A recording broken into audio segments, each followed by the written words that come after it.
Stone rises where no stone should. On the windswept Salisbury Plain, an army of giants seems frozen in mid-stride. Colossal monoliths hauled from mountains hundreds of miles away, dragged through mud, river, and time itself. No iron, no wheel, no written word, and yet they stand, as if summoned by a force that dared to rewrite the order of the world. The year is 3000 BCE. Britain is wild, raw, untamed.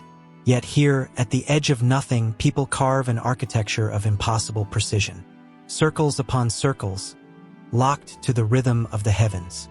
The sun bleeding through the heel stone at midsummer dawn. Shadows cutting across winter's dying light. Not random, never random. A code inscribed in earth and sky, calibrated beyond survival, beyond ritual, beyond reason. But who commanded such labor? Whose hand guided stone across wasteland? Whose will chain generations to a task that outlived them? Were they priests, rulers, prophets, or something the earth itself demanded? Graves whisper of death and pilgrimage. Stones hum with healing and power. Legends burn with giants, magicians, otherworldly architects. Stonehenge does not ask. It warns. It dares us to look closer, and in that gaze, history fractures. Stonehenge rises from the chalk plain of Wiltshire, a stark silhouette of massive stones locked in a circle, a monument that has stared across more than 4,000 years of human history. Set on Salisbury Plain in southern England, it stands as one of the most iconic and enduring prehistoric structures in the world, older than the pyramids of Giza, older than the written word in Britain, older even than the Bronze Age itself. Its presence demands explanation, and yet, across centuries, certainty has never been reached. What compelled its builders to drag bluestones from the Preseli Hills in Wales, nearly 250 kilometers away, across rivers, marshes, and valleys, to arrange them in a circle aligned with the rising and setting of the sun? Why construct a monument that seems less concerned with shelter or survival than with the heavens above and the rhythms of time itself? These questions have haunted scholars, mystics, and scientists for generations. The site itself began not with stone but with earth. Around 3000 BCE, Neolithic communities marked this ground with a circular ditch and bank, dug painstakingly with antler picks and stone tools. At its edges, 56 chalk pits, later known as the Aubrey Holes, hint at an early plan that stretched far beyond immediate needs. Burial evidence shows that this first stage was as much a place for the dead as for the living. Over the following centuries, massive sarsen stones, weighing up to 25 tons, were raised in a ring, topped with horizontal lintels locked by mortise and tenon joints, a feat of engineering unmatched in prehistoric Europe. The bluestones from Wales, smaller but equally significant, were set and reset in various arrangements over time, suggesting that meaning and function were not fixed but shifted as generations passed. Every phase carried labor measured not in years but in centuries, the kind of work only possible if entire communities were bound to a vision larger than themselves. Though it now stands isolated in the minds of many visitors, Stonehenge was never alone. The wider Salisbury Plain was alive with activity, a sacred landscape filled with mounds, avenues, and other henges. Donnington Walls, a vast settlement and ceremonial center just 3 kilometers to the northeast, thrived during the same period, revealing evidence of feasting on a monumental scale. Archaeologists have unearthed pig and cattle bones from across Britain, showing that people traveled vast distances to gather here. The River Avon linked Stonehenge and Donnington Walls, a ceremonial route that carried the living toward celebration and the dead toward eternity. Stonehenge stood as a fixed point in a world of movement, a structure that aligned earth, sky, and community in one monumental design. Yet, for centuries after its construction, its purpose remained sealed in silence. When the Romans reached Britain in the 1st century CE, they left no record of the circle, suggesting that by then its original meaning had already faded from collective memory. Medieval chroniclers tried to explain its presence with myth. In the 12th century, Geoffrey of Monmouth wrote that the wizard Merlin had commanded giants to transport the stones from Ireland. Others claimed it was the burial place of great kings or the scene of massacre and sacrifice. By the 17th century, antiquarians began to study it with sharper eyes. John Aubrey, walking the plain in the 1660s, sketched the site and gave his name to the ring of pits he identified, though he believed Stonehenge to be linked to the druids, the priestly caste described by Julius Caesar centuries earlier. That belief persisted into the 18th century when William Stukeley, a passionate but imaginative antiquarian, reinforced the druidic connection in his writings, convinced that Stonehenge was the temple of Britain's ancient priesthood. It was not until the 19th century, as archaeology began to take shape as a scientific discipline, that interpretations shifted from legend to analysis. The realization that Stonehenge was Neolithic, predating the druids by more than 1,000 years, forced a new understanding of its context. Excavations revealed cremated remains, stone tools, and pottery shards, anchoring it firmly in prehistory. Each discovery pulled back a layer of myth but never dissolved the mystery. Stonehenge could be measured, mapped, and dated, yet its function still resisted a single explanation. Was it primarily a burial ground, a ceremonial center, an observatory, or was it all of these at once, its meaning shifting across the centuries of its construction? The alignment of its stones demanded attention. The central axis, striking directly toward the summer solstice sunrise and the winter solstice sunset, was no accident. Generations of builders had marked the turning of the year, embedding astronomical knowledge into stone. The heel stone, standing alone at the avenue's end, framed the midsummer sun as it rose, casting light through the heart of the circle. In midwinter, the last rays of the setting sun sank between the stones, signaling the darkest days and the promise of return. To people whose lives were measured by the cycles of farming, fertility, and survival, such alignments were not abstract, they were vital. Stonehenge embodied time itself, anchoring human existence to cosmic rhythm. Even the act of building it was a message. To move stones weighing tens of tons across such distances, thousands of people must have labored with ropes, sledges, and sheer coordination, a task that required leadership, planning, and shared belief. This was not the work of a single village but of a society drawing together for purpose beyond subsistence. Archaeological evidence shows people traveled to Stonehenge from as far as Scotland, bringing livestock for feasts, uniting tribes across the island. The monument may have been as much about forging social cohesion as about honoring gods or charting stars. Stonehenge, then, was not just a circle of stones but a statement of power, faith, and unity etched into the earth. By the 18th and 19th centuries, as industrial Britain advanced, Stonehenge became both a curiosity and a symbol. Tourists carved initials into the stones. Farmers grazed sheep in its shadow. Artists sketched its silhouette against the plain. At the same time, scholars fought to preserve it from decay and destruction, recognizing that it was not merely a ruin but a key to understanding the earliest chapters of Britain's past. Antiquarians, surveyors, and historians measured and cataloged every stone, tracing alignments, counting burial mounds, and linking Stonehenge to the wider prehistoric world. Each investigation brought new clarity yet never closed the questions. Stonehenge remains an enigma not because it resists explanation, but because its truth is layered, complex, and rooted in a world so distant from our own that certainty slips away. It is both calendar and cemetery, observatory and monument. It is ritual and power, life and death, earth and sky. Every interpretation uncovers another, each theory colliding with fragments of evidence that never quite settle. Its builders are gone, their voices lost, their meanings buried with them. Yet the stones endure, massive, immovable, still aligned to the heavens, still commanding the plain with a presence that no modern eye can ignore. Stonehenge was not the work of chance, nor the legacy of a single generation. It rose from the determination of communities spread across centuries, people who had no metal tools, no wheel, no written language, yet carried in their hands the ability to reshape landscapes and inscribe meaning into stone. Between 300 and 1500 BCE, Neolithic and early Bronze Age peoples of Britain constructed a monument that demanded not only physical labor but a vision of time, death, and order that bound entire societies together. Every phase of its creation speaks of organization on a scale rarely seen in prehistoric Europe. The first builders around 3000 BCE marked the land with a vast circular ditch and bank, cut into the chalk with nothing more than antler picks and stone tools.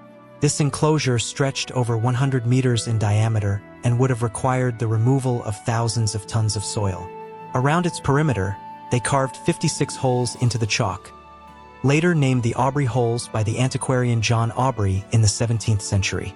Within them, archaeologists found cremated human remains, making Stonehenge one of the largest known Neolithic burial sites in Britain. This was no casual project. It was a sacred investment of time and energy in a landscape charged with symbolic meaning. By 2500 BCE, the monument entered its most striking phase. The sarsen stones, immense blocks of hard sandstone, were hauled from the Marlborough Downs, some 25 kilometers to the north. Each sarsen could weigh more than 20 tons, with the largest estimated at over 40 tons. Transporting them required extraordinary ingenuity. Archaeological experiments suggest that teams may have dragged the stones on wooden sledges over tracks lubricated with water or animal fat.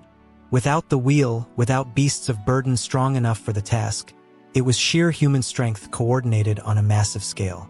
To raise them upright, pits were dug, stones were tipped into place, and soil was packed around them. The horizontal lintels, some weighing more than 7 tons, were lifted and secured using mortise and tenon joints, an innovation that ensured stability and endurance. This was engineering executed with precision and intent, centuries before the concept of formal mathematics or written architectural plans. Alongside the sarsens stood the bluestones, smaller but even more remarkable in origin. These stones, each weighing 2 to 4 tons, were transported from the Preseli Hills in southwest Wales, nearly 250 kilometers away. The route was neither simple nor short.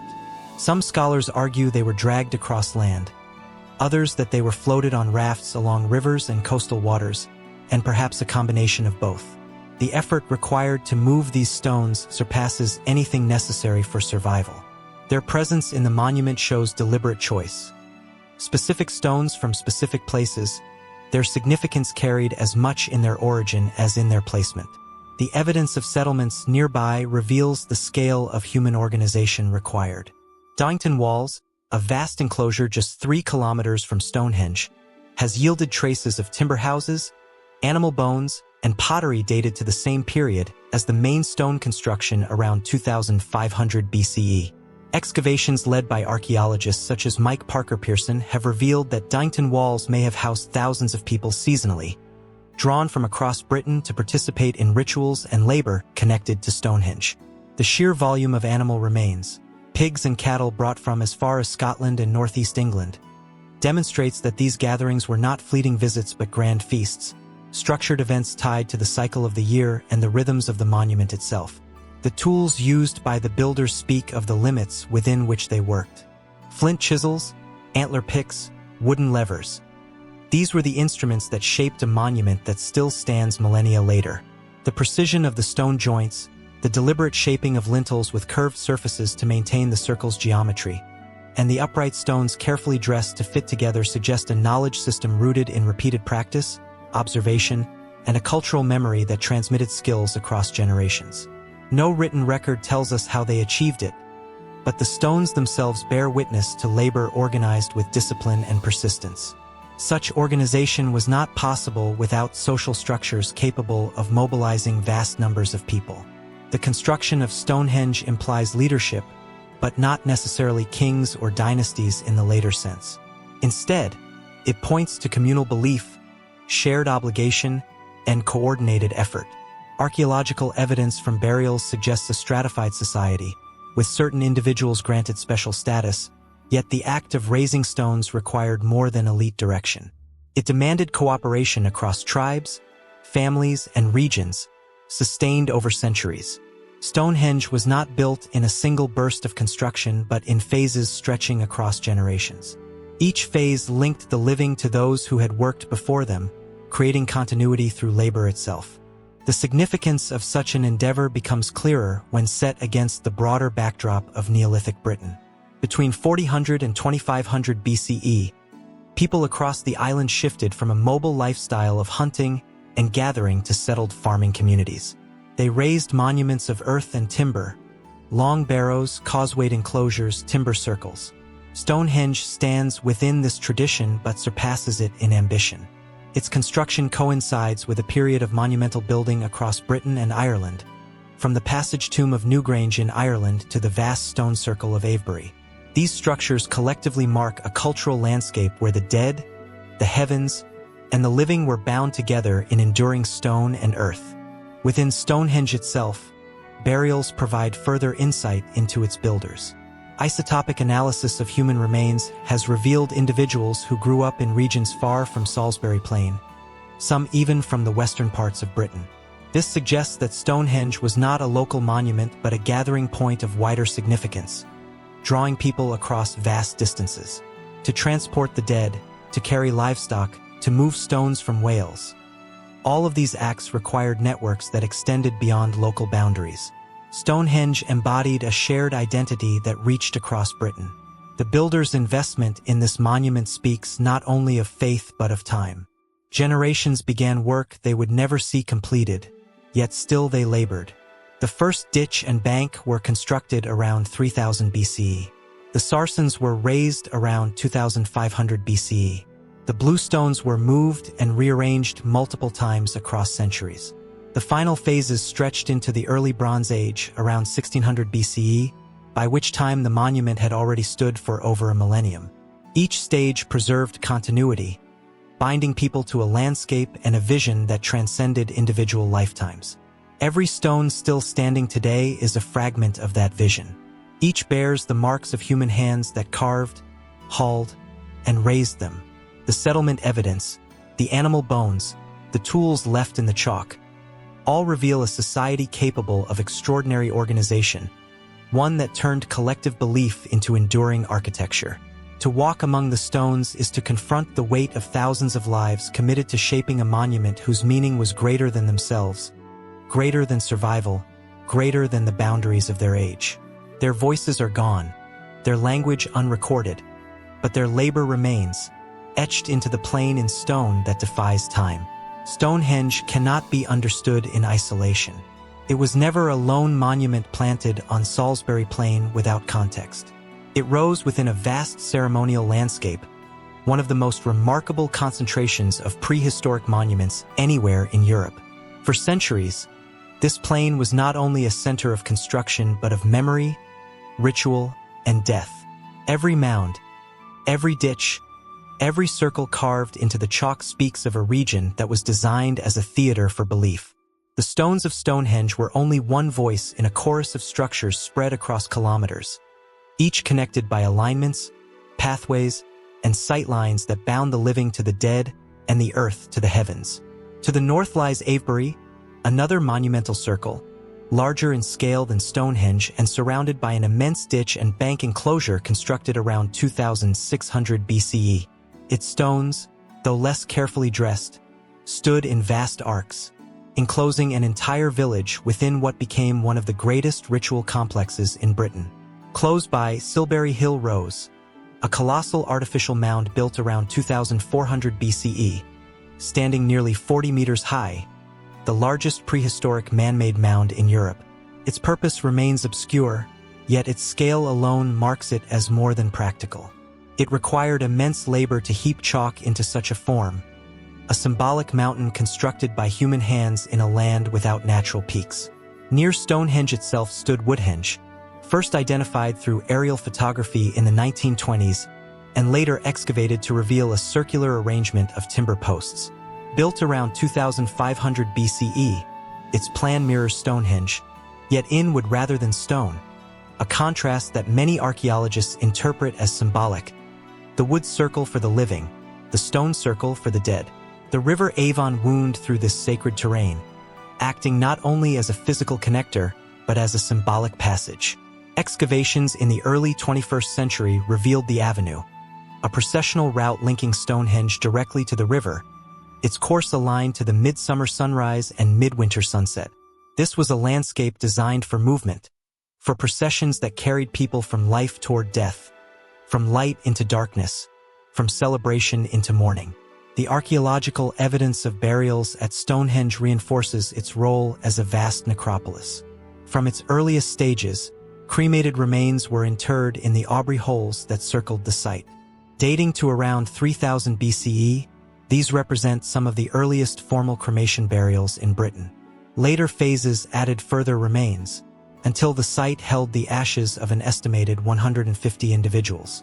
The dead were not randomly scattered but deliberately placed within the monument, binding their memory to the stones and earth. The association of Stonehenge with the ancestors is further supported by isotope analysis of the cremated bones, which suggests that some individuals were not local but came from distant parts of Britain. This indicates that Stonehenge was not merely a burial ground for nearby communities, but a focal point for people across the island, a place where the dead were brought to rest in a monument of enduring significance.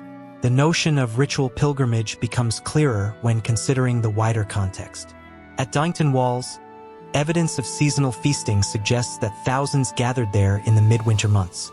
Analysis of animal bones has shown that pigs were slaughtered at around 9 months of age, suggesting they were born in the spring and killed in winter, a practice pointing to planned, seasonal gatherings.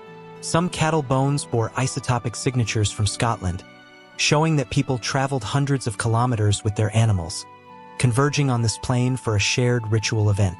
The River Avon may have been the artery of this pilgrimage, a route along which the living processed toward the wooden monuments at Doington Walls, then toward Stonehenge itself, where the dead were honored among the stones. The seasonal cycle of midsummer and midwinter, marked by the monument's alignments, gave rhythm to these gatherings. The distinction between wood and stone carried symbolic weight across Neolithic Britain. Wooden structures decayed, representing the impermanence of life, while stone endured, representing the permanence of death and ancestry. In this interpretation, Woodhenge and Doington Walls were centers of the living, bustling with feasting, celebration, and seasonal gatherings, while Stonehenge was the realm of the ancestors, where permanence and eternity were inscribed into stone. The transition from one site to the other, often along the Avon and the Avenue, may have symbolized the passage from life to death, enacted not by individuals alone but by entire communities who bound themselves to this sacred landscape. The distribution of burial mounds across Salisbury Plain adds further evidence. Hundreds of round barrows, constructed from around 2000 BCE onward, cluster around Stonehenge. Each mound marked the resting place of individuals or small groups, sometimes accompanied by grave goods, daggers, beads, and ornaments of gold or amber. These mounds show how the landscape continued to accumulate meaning, layer upon layer, generation after generation. The choice to position so many burials around Stonehenge suggests that the monument acted as a spiritual axis, a place where proximity to the stones conferred status in death. The plain was not empty space but a sacred geography, sculpted by human hands to anchor life's most profound transitions. The role of seasonal festivals cannot be separated from this landscape. The alignments of Stonehenge itself, oriented toward the summer solstice sunrise and winter solstice sunset, bound the monument to the cycles of the year. Midwinter, in particular, seems to have carried enormous weight. The slaughter of animals at Doington Walls, the feasting that followed, and the processions toward Stonehenge all point to a collective ritual centered on the turning of the year, when the shortest day gave way to the promise of returning light. These were not abstract ceremonies but vital affirmations that time continued, that life would return, that the ancestors watched over the living. Archaeological work across the 20th and 21st centuries has only strengthened the understanding of Stonehenge as part of this greater ritual network. Ground-penetrating radar and large-scale surveys have revealed hidden features across Salisbury Plain, more henges, pits, and avenues that once tied the sites together. Each new discovery reinforces the sense that Stonehenge was the centerpiece of a vast ceremonial complex, not a monument standing in isolation. Its builders did not simply erect stones but orchestrated an entire landscape of meaning, one where every path, mound, and circle was bound to the others in a system that blended cosmology, death, and community into one. To stand before Stonehenge today is to face a monument stripped of its original context. But to reconstruct its sacred landscape is to see a world where every element carried weight. The stones were not solitary giants but anchors in a network of ritual, the barrows not scattered graves but deliberate statements of identity, The river not simply water, but a pathway of transition. Avebury, Silbury Hill, Woodhenge, Dyington Walls, the Avenue, the River Avon. All were parts of a whole, a landscape shaped by belief as much as by human labor. In this space, the living and the dead moved together, their lives inscribed into earth and stone, their faith materialized in monuments that still stand as witnesses to a world where ritual defined existence. Stonehenge was more than stone arranged on chalk. It was geometry laid against the sky. From its earliest phases around 3000 BCE to its monumental completion by 2500 BCE, its builders tied earth to the heavens with alignments so deliberate that they cannot be dismissed as chance. Every line, every axis, every solitary stone set into the plane carried meaning bound to cycles of sun and moon, to the rhythm of solstices, to the turning of seasons that measured life and death. The great axis of Stonehenge runs northeast to southwest, cutting directly across the heart of the circle. At midsummer dawn, the sun rises in line with this axis, its first light breaking over the heel stone, an outlier placed at the edge of the avenue, standing alone yet inseparable from the circle itself. As the light passes through, it strikes the center of the monument, illuminating the altar stone and the heart of the trilithons. At midwinter, the effect reverses. The sun sets on the same line, sinking between the tallest stones of the inner horseshoe, its dying light framed by pillars that had stood for generations. This double alignment, midsummer sunrise and midwinter sunset, anchors Stonehenge as a calendar not of days but of turning points, where the year itself was divided, where the longest and shortest days marked thresholds between survival and starvation, between ritual and renewal. The precision of this alignment is not accidental.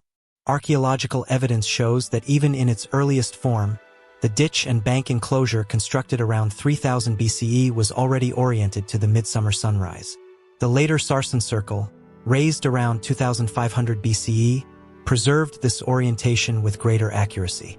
The builders, without written notation or mechanical instruments, relied on observation, patience, and repeated marking of the sun's course across the horizon. Over generations, they inscribed into stone what they had traced in the sky. The heel stone itself, a rough sarsen weighing over 30 tons, was deliberately positioned along this axis. Its placement emphasizes the direction of midsummer sunrise, and the avenue, a processional path leading from the River Avon, reinforced the alignment, guiding movement toward the point where earth and sky met. To stand at Stonehenge during midsummer dawn or midwinter dusk was to witness a cosmic performance written into the monument's very structure. Yet the alignments did not end with the sun. Scholars have long debated whether Stonehenge also functioned as a lunar observatory. The 56 Aubrey holes, chalk pits dug in the earliest phase of the monument, have been interpreted by some as a mechanism to track the 18.6-year lunar cycle, marking the moon's extremes of rising and setting.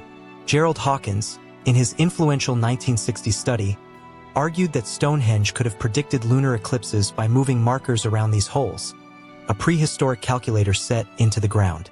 While his claims remain contested, the orientation of certain stones, including the station stones forming a rectangle that aligns with both solar and lunar extremes, suggests that the moon cycles were also part of the design.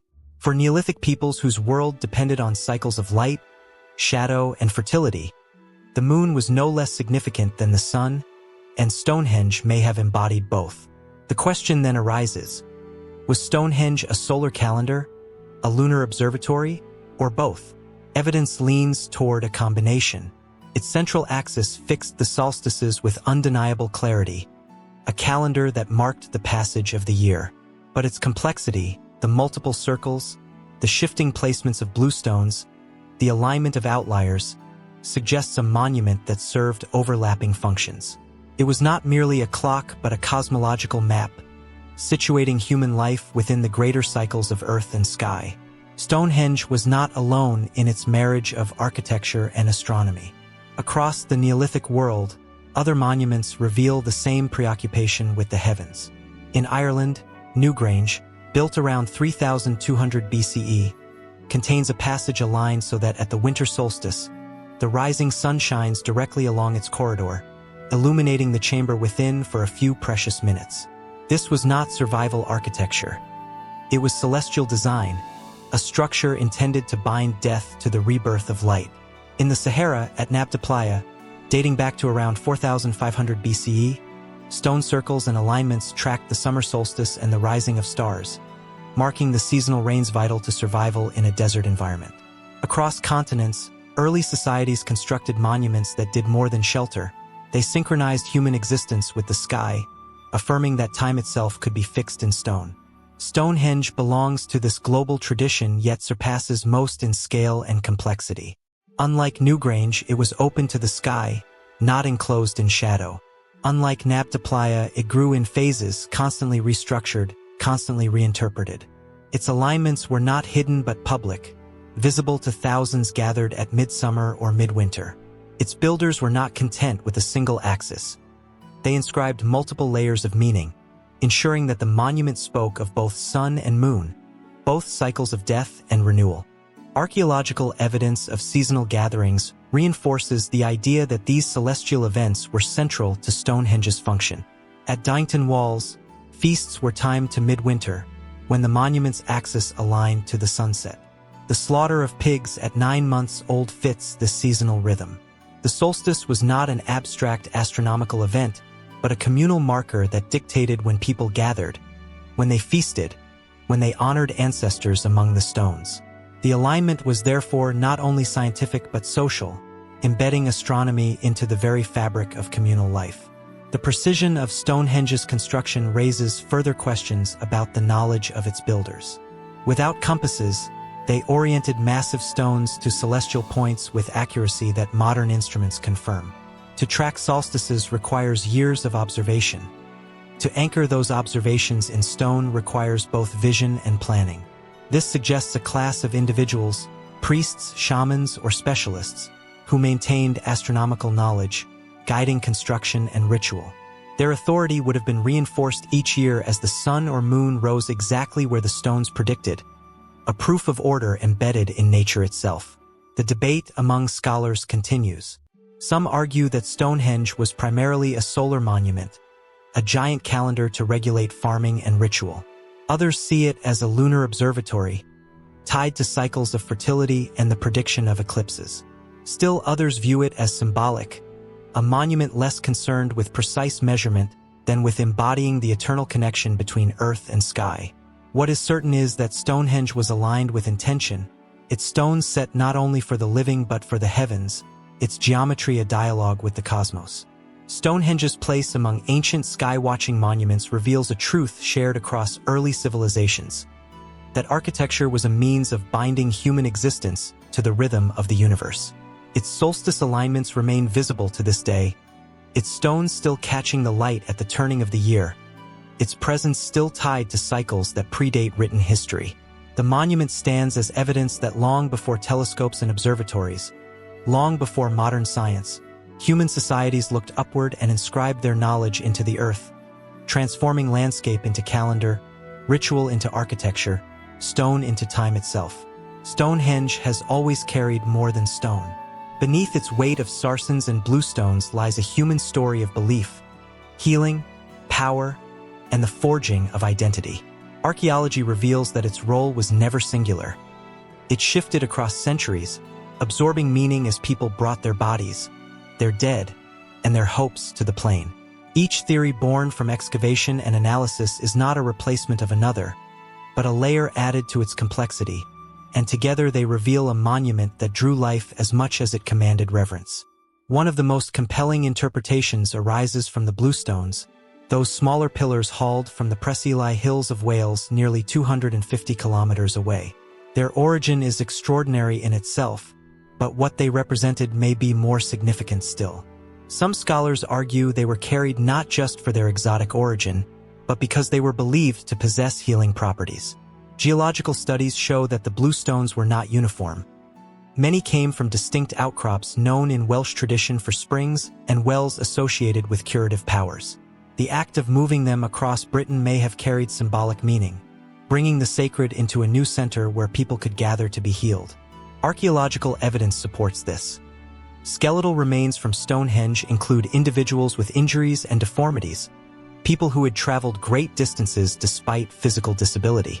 Their presence suggests pilgrimage, not only for ritual but for hope of restoration, with Stonehenge functioning as a prehistoric center of healing, a magnet for those seeking relief in the stones themselves. Yet Stonehenge was more than a sanctuary for the unwell. Its construction and continual reconfiguration speak of political power and social cohesion on an unprecedented scale. Between 2500 and 2400 BCE, when the Great Sarsen Circle and Trilithons were razed, Britain was undergoing cultural shifts that linked previously scattered communities. Archaeological evidence shows that livestock consumed at nearby Dynton Walls came from every corner of the island. Pigs were herded from as far as northeast Scotland, cattle from Wales and the Midlands, carried across hundreds of kilometers. Such movement was not accidental. It was organized. The act of converging at Stonehenge created a ritual of unification, where tribes divided by distance were bound through shared participation in feasts, construction, and ceremony. This unification theory argues that Stonehenge was less about serving individuals than about forging collective identity. A monument of such scale could not be the work of one tribe alone.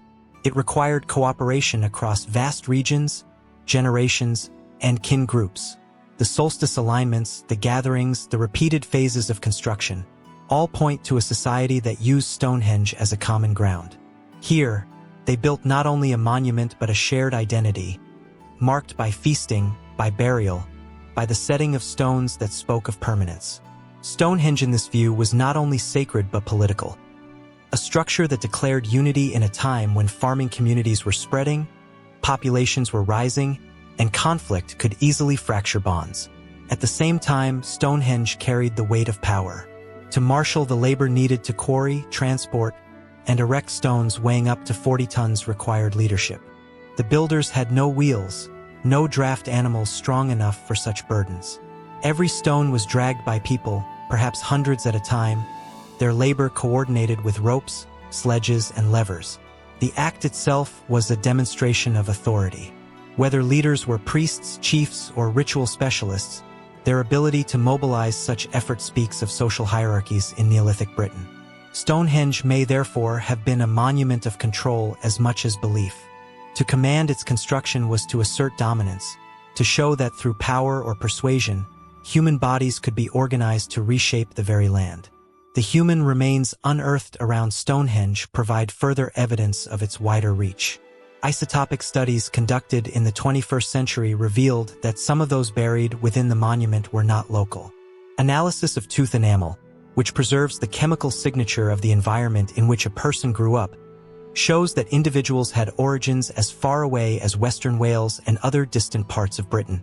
This aligns with the theory of pilgrimage, that Stonehenge was a magnet drawing people from across the island, not only for ritual gatherings but for burial within its sacred circle. To be interred at Stonehenge was to be connected to something greater than the local or familial. It was to join a lineage that was national in scale, a resting place chosen for its power to transcend geography. Yet, archaeology answers with evidence grounded in soil and stone. Excavations show how the stones were quarried, how timber sledges and ropes could have transported them, how seasonal gatherings provided the manpower for construction. Studies of solstice alignments demonstrate that Neolithic farmers, reliant on agricultural cycles, had strong incentive to track the sun's movement, and that careful observation, not alien intervention, explained their precision. The bones, pottery, and tools unearthed around Stonehenge anchor it firmly in human history, tying it to the lives and deaths of real people whose labor and belief raised it from the chalk plain. The tension between myth and science, however, never resolves. For every excavation report, there is a new book or documentary speculating about lost civilizations, secret codes, or otherworldly architects. Stonehenge invites this because it refuses to reveal a single, definitive purpose. Its phases of construction between 3000 and 1500 BCE suggest shifting roles: cemetery, ceremonial ground, astronomical observatory, political center. Such ambiguity leaves space for imagination to thrive. And imagination has always been a companion to Stonehenge, shaping its place in human culture as much as the stones themselves. Medieval chroniclers gave it magic. Antiquarians gave it druids. 20th century theorists gave it extraterrestrials. Each era projects its own concerns and fascinations onto the stones, remaking them as reflections of cultural needs. What remains constant is the monument's power to demand explanation. To stand before it is to confront the unknown, and where certainty falters, stories take root. In 1986, Stonehenge was inscribed as a UNESCO World Heritage Site. Its standing stones recognized not simply as remnants of the past, but as part of humanity's shared inheritance. This status bound governments, archaeologists, and local communities to the duty of protection, for erosion, visitor pressure, and modern development constantly threaten the monument. Conservation is not simple. Each stone, each fallen lintel, is not just an object but a record, marked by thousands of years of weathering, movement, and ritual use. Efforts to preserve it have ranged from the re-erection of fallen stones in the early 20th century to present-day measures controlling visitor access, stabilizing the surrounding earthworks, and regulating the fragile chalk landscape that carries as much information as the stones themselves. The challenge lies in maintaining public access to a site that has become a global symbol, while ensuring that the very act of visitation does not erode the history it seeks to honor. Yet Stonehenge today is more than a monument fenced and guarded. It remains alive as a place of gathering. Every year, thousands assemble at midsummer and midwinter solstices, just as people did in the 3rd millennium BCE. Neo-pagans, druids, and those drawn by curiosity or by the search for meaning gather to watch the sun align with the heel stone. These solstice gatherings, particularly the summer sunrise, have grown since the 1970s, when countercultural movements reasserted Stonehenge as a site of freedom, spirituality, and resistance against rigid modern structures. The 1985 Battle of the Beanfield, when police violently stopped convoys of New Age travelers from reaching the stones for the solstice, marked a turning point, highlighting the tension between state control and the public's desire to reclaim the monument for ritual use. Today, the solstices are formally permitted, carefully managed by English Heritage, drawing tens of thousands who witness the same astronomical alignment that ancient builders engineered into the very fabric of the site. But it is not only alternative spiritual groups who claim Stonehenge. For many, it has become a place of personal pilgrimage, where visitors stand before the stones seeking connection, whether to ancestors, to the earth, or to the vast sweep of human time. Unlike many ruins, Stonehenge has not faded into obscurity. Its image is instantly recognizable, reproduced endlessly in books, films, advertisements, and even as a symbol of British identity itself. It functions simultaneously as an archaeological site, a sacred space, a tourist attraction, and an emblem on the world stage. Few places hold such multiplicity, and few inspire the same intensity of feeling. Meanwhile, archaeologists press forward, not content with myth but with evidence. The 21st century has transformed the study of Stonehenge. Ground-penetrating radar, magnetometry, and aerial LiDAR surveys have revealed a far more complex landscape than once imagined. Beneath the grass lie traces of pits, ditches, and timber structures stretching across Salisbury Plain, showing that Stonehenge was part of a vast ceremonial zone that included Dynton Walls, Woodhenge, and the great processional avenue that connected the River Avon to the stones. These surveys, begun in the early 2000s and continuing today, have uncovered monuments invisible to the naked eye, suggesting that Stonehenge was never isolated, but rather the focal point of a larger ritual landscape. Equally transformative has been the application of isotopic and DNA analysis to human remains unearthed around Stonehenge. The cremated bones buried in its earliest phases have revealed not only the demographics of those interred, but also their geographic origins. Strontium isotope testing shows that some of those buried at Stonehenge grew up far from Wessex, with traces pointing to Western Britain, even as far as Wales, the same region where the bluestones were quarried. In 2018, researchers published findings that confirmed that the monument attracted people from distant regions, reinforcing the idea that it served as a place of pilgrimage where communities converged, perhaps for healing, worship, or political unity. Advances in DNA sequencing have further illuminated kinship ties among the dead, suggesting that families, not just individuals, were connected to the site over generations. These modern methods do more than answer questions. They sharpen the sense of continuity between past and present. Just as ancient pilgrims traveled great distances to stand before the stones, so too do modern visitors cross continents to witness them.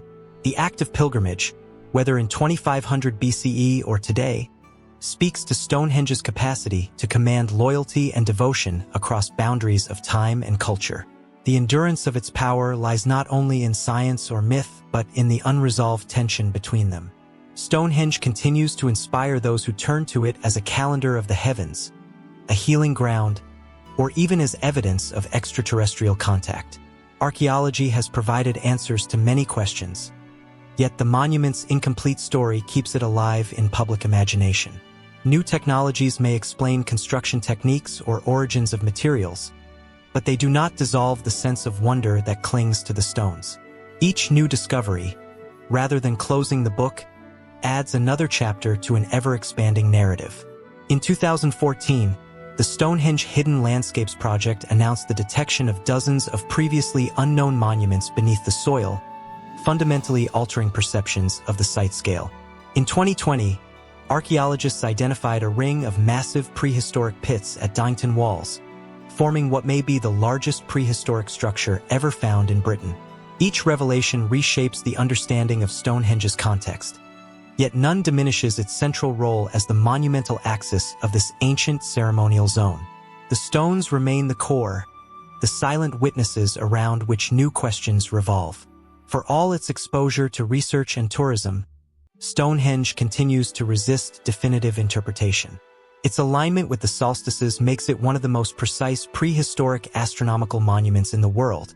Yet whether it functioned as a solar calendar, a ritual space, or both remains debated. Its burials mark it as a place of the dead, yet its avenues and surrounding settlements tie it to the living. Its role in unifying distant communities suggests political power, yet its enduring draw for spiritual seekers highlights something transcendent that cannot be reduced to strategy or control. Stonehenge today stands at the intersection of science, spirituality, and symbolism. It is protected as heritage, celebrated as culture, probed by technology, and reimagined through myth. Its presence is both fragile and indestructible. Fragile because every footstep wears upon the soil, indestructible because no excavation or theory has yet diminished its authority. To confront it is to stand before a monument that defies final meaning, carrying within it the layered weight of 3 millennia of construction and 5 millennia of interpretation. Its legacy is not one of answers but of persistence. Stonehenge remains a monument that speaks simultaneously of calendars, codes, ancestors, and human will, an unfinished story that endures precisely because it refuses to be finished.